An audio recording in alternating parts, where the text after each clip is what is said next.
So now we're going on the underside of the skull. So you'll see here we have the hard palate of the mouth. And the hard palate of the mouth is actually made up of two bones. This portion of the bone of the hard palate of the mouth, which is part of the maxilla, this is actually known as the palatine process of the maxilla. And then this part back here, which is the palatine bone. The palatine bone and the palatine process of the maxilla are joined together by this line right here, which is actually called the transverse palatine suture. Very important in connecting these two together.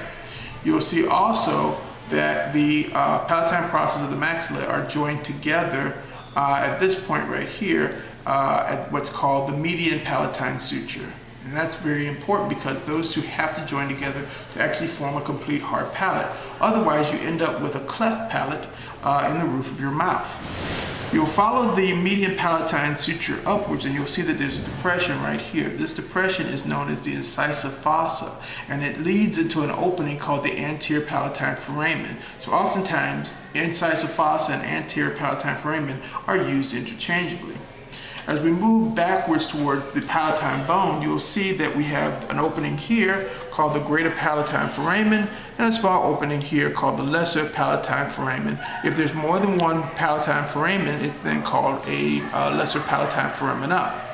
Behind that, you'll see that there are these two processes that are sticking out here and here, and these are actually a component of what is called the pterygoid processes of the sphenoid.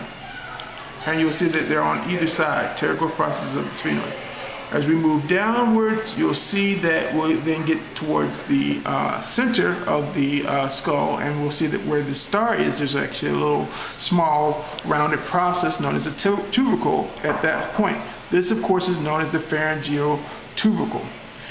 When we move from left to right on the sides of the pharyngeal tubercle, we can then see that there's a series of openings here, here, and here.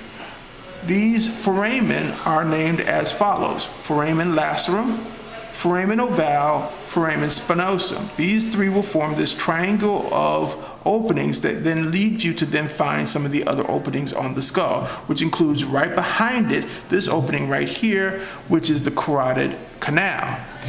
And then this opening further back here, known as the jugular foramen, and this opening above it right here, known as the hypoglossal canal, which is just below this structure right here, which is known as the occipital condyle.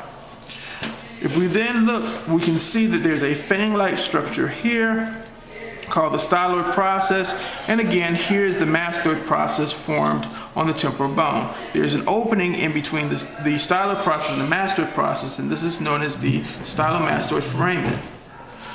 As we then turn this way, we can see behind the occipital condyle an opening here known as the condyloid canal. And then, of course, off to the side, we have the external auditory meatus, which is, again, the ear canal. And this depression just in front of it, which is associated with the mandibular condyle, known as the mandibular fossa. If we then turn it this way, we can see that there's this large opening here known as the foramen magnum. And from the foramen magnum, there is a raised ridge-like structure right here, leading to this protuberance right here. This raised ridge is known as the external occipital crest, also known as the median nuchal line. The median nuchal line then has